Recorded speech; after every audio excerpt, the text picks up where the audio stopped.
Praise the Lord. கர்த்தர் நாமம் மகிமைப்படுவதாக. இந்த அருமையான புதிய நாள் காலை வேளையிலே, புதிய மாதம், இந்த அருமையான மே மாதம் 1ஆம் தேதியிலே கர்த்தருடைய முகத்தை பார்க்கும்படி, கர்த்தருடைய வசனங்களை கேட்கும்படி, கர்த்தர் கொடுத்த நல்ல தருணத்துக்காக கர்த்தரை நன்றி செலுத்துகிறேன்.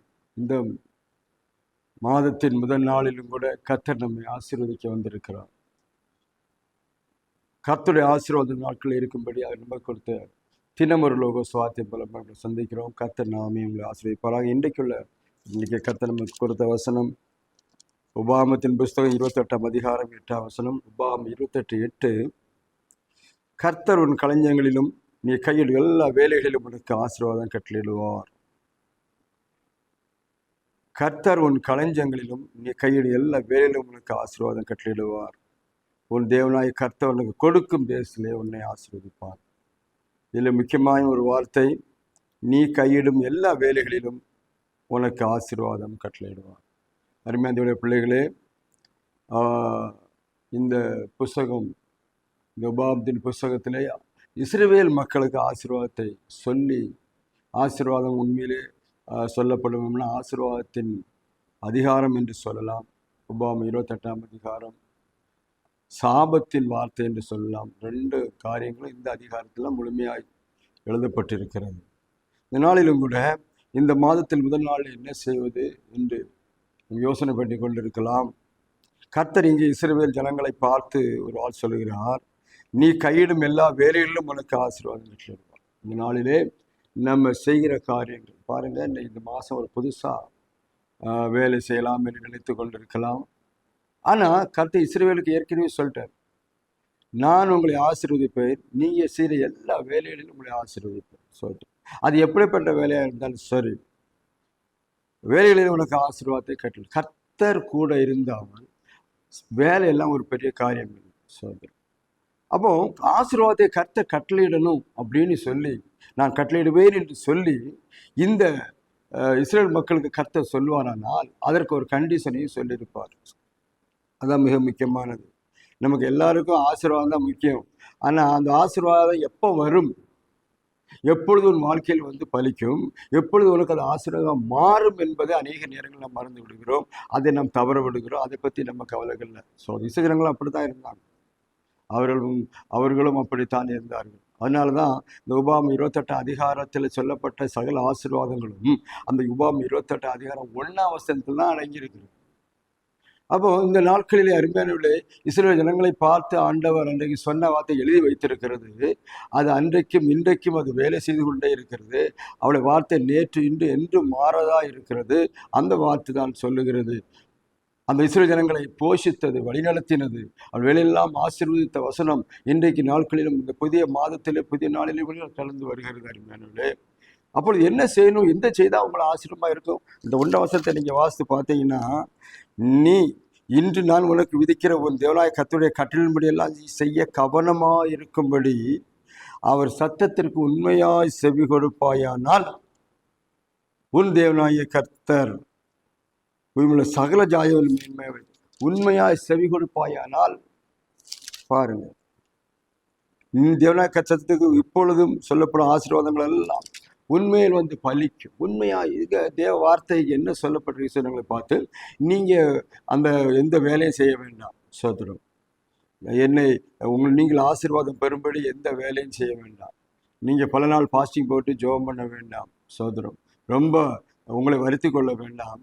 கர்த்தர் வார்த்தைக்கு மட்டும் நீ கீழ்ப்படிந்தால் போதும் என்று சொல்லுகிறார். சோதரம் அது உண்மையாக செவி கொடுக்கணும். சில ஆள் செவி கொடுக்கும் போதும் அவர்கள் அதுங்களே இதாக வச்சுருப்பாங்க. செவி கொடுக்கறதுல கூட பார்க்கலான்னு சொல்லி வச்சுருப்பாங்க. அதனால் உண்மையாக செவி கொடுத்தால் எல்லா ஆசீர்வாதங்களும் பலிக்கும். அது சொல்ல எல்லா ஆசீர்வாதத்திலையும் ஒரு ஆசீர்வாதம் தான் இந்த ஆசீர்வாதம், நீ கையிட எல்லா வேலைகளிலும் உனக்கு ஆசீர்வாதம் கட்டளையிடுவார். இந்த நாளிலே அருமையானவர்களே, இஸ்ரவேல் பார்த்து சொன்னவர் இன்றைக்கு நம்ம பார்த்தும் ஆண்டவர் பேசி கொண்டிருக்கிறார். ஒரு வேலைகள் இல்லாமல் இருக்கலாம், வேலை தவற விட்டுருக்கலாம், செய்கிற வேலையில் உங்களுக்கு ஆசீர்வாதம் இல்லாமல் இருக்கலாம். பல வருஷமாக நீங்கள் அப்படியே முண்டி அடித்து கொண்டு அந்த வேலையை எப்படி செய்வேன், எனக்கு எந்த நன்மையும் இல்லையே, இந்த வேலையை பார்த்து எல்லாரும் எனக்கு ஒரு மாதிரி குறைச்சலாக பேசுகிறேன். அந்த வேலையை பார்த்த உடனே, அந்த வேலையை சொன்ன உடனே நம்ம அப்படியே லுக் டவுன், என்னை தர அப்படியே கீழே நோக்கி பார்க்குறாங்களே என்று சொல்லி இருக்கலாம். ஆனால் அவர் சொல்ல, நீ கையிட எல்லா வேலைகளிலும் நீ ஒரு வேலை ஸ்டார்ட் பண்ணால் அதில் ஆசீர்வாதம் ஒன்றா வரும்.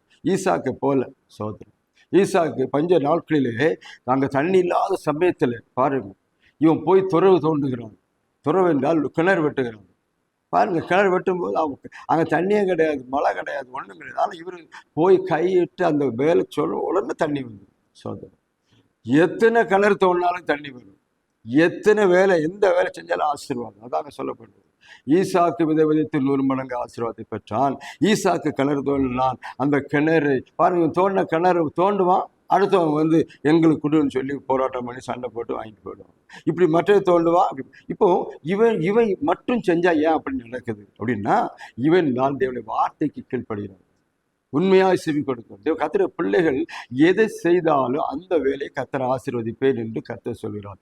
இந்த புதிய நாளிலே, புதிய மாசத்திலே, கால வேளையிலே கர்த்தர் உங்களோடு சொல்லுகிற ஒரு காரியம், நீ இந்த மாசத்தின் கால்களிலே நீ கையெழு செய்கிற வேலையெல்லாம் கர்த்தர் உன்னோடு இருப்பார். உனக்கு ஆசீர்வாதம் வர கட்டளையிடுவார். எந்த வேலையும் தான் சரி, எப்படிப்பட்ட சில பெரிய வேலை இருப்பாங்க, ஒன்றுமே இருக்காது. சில சின்ன வேலை இருக்கும், இதெல்லாம் ஒரு இதான்னு நினைப்பாங்க.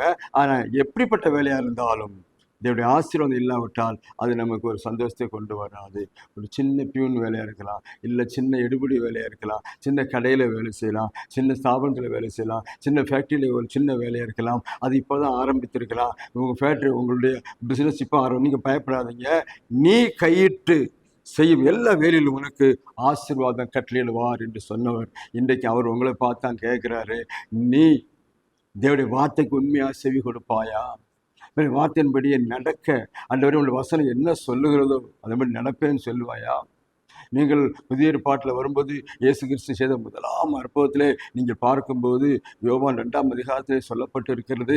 அங்கே ஒரு கல்யாண வீட்டுக்கு அவர் அழைக்கப்பட்டிருந்தார். அந்த கல்யாண வீட்டிலே திராட்சரசம் குறைவான பொழுது அங்கே என்ன செய்வதென்றே தெரியாத ஒரு சூழ்நிலையில் அந்த மரியாள் சொல்றார், சேசிகளை பார்த்து, அந்த ஜனங்களை பார்த்து, அந்த வீட்டு ஓனரை பார்த்து, அவர் உங்களுக்கு என்ன சொல்றார் அதுபடி செய்யுங்க, எல்லாம் தலைகளாக மாறிடும்னு சொல்றார். அதேபடி கீழ்ப்படிந்தார்கள்.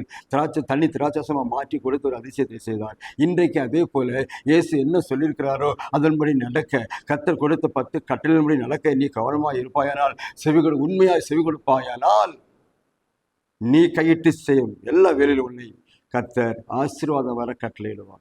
அவர் ஒரு கட்டளை கொடுக்கிறார். இந்த நாளில் ஒரு புதிய கட்டளை கொடுக்கிறார். உனக்கு நீ செய்கிற எல்லா வேலைகளையும் ஆசீர்வதித்து, உன் கையின் பிரயாசங்களை ஆசீர்வதித்து, அதை பலிக்கு பெருக பண்ணுவார். அநேகருக்கு நீ ஆசீர்வாதமாக இருப்பாய் என்று கர்த்தர் சொல்லுவார். வார்த்தை நடக்க ஒப்பு கொடுப்போமா? இந்த காலை வேளையில் ஆண்டவரே உங்களுடைய வார்த்தையை நான் செவி கொடுப்பேன்னு சொல்லி ஒப்பு கொடுத்தார். இந்த சொல்லப்பட்ட இந்த 8ஆம் வசனத்தில் உன் களஞ்சியமும் நீ செய்கிற இந்த ஸ்டோரேஜ் அதையும் ஆசீர்வதிக்கப்படும். நீ கையிட்டு செய்கிற எல்லா வேலையும், நீ வேலை ஆசீர்வதிச்சாலே போதும், உன் குடும்பம் ஆசீர்வதிக்கப்படும். உன் குடும்பம் ஆசீர்வதித்தாலே அநேகருக்கு நீ ஆசீர்வாதமாக இருப்பாய். உன் பிள்ளைகள் ஆசீர்வதிக்கப்படும். உன் பிள்ளைகள் ஆசீர்வாதம் உன் பிள்ளைகளின் பிள்ளைகளை ஆசீர்வதிக்கப்படும். இப்படித்தான் தேவனுடைய ஆசீர்வாதம் கலந்து காலையில் ஒப்பு கொடுப்பீங்களா? கர்த்தருக்கான இதெல்லாம் செய்வேன், ஆண்டவரே வார்த்தையும் நடப்பேன்னு ஒப்பு கொடுத்தா பெருசாக உழைச்சாங்க. கர்த்தர் நாட்களில் ஒரு புதிய ஆசீர்வாதத்தை என்ன சொல்கிறார்? நீ கையில் எல்லா வரிகளையும் உனக்கு ஆசீர்வாதம் கட்டளையிடுவார். தொடர்ந்து அந்த வார்த்தைக்கு ஒப்புக்கொடுங்க, கீழ்ப்படிங்க. கர்த்தர் ஆசீர்வாதங்களுக்காக ஜெபிக்கிறேன். பரலோகத்தின் பிதாவே, நல்ல ஆண்டவரே, இந்த புதிய நாள், புதிய மாதம், புதிய நாளில் காலை வேளையிலே இந்த பிள்ளைகளை செய்யும் எல்லா வேலையின் ஆசீர்வாதத்தை கட்டளையிடுவேன்னு சொன்ன வசனத்தின்படி ஆண்டவரே இஸ்ரவேலை ஆசீர்வாத தேவன் இந்த பிள்ளைகளை ஆசீர்வாதத்தை வழிநடத்தும்படி ஜெபிக்கிறேன்.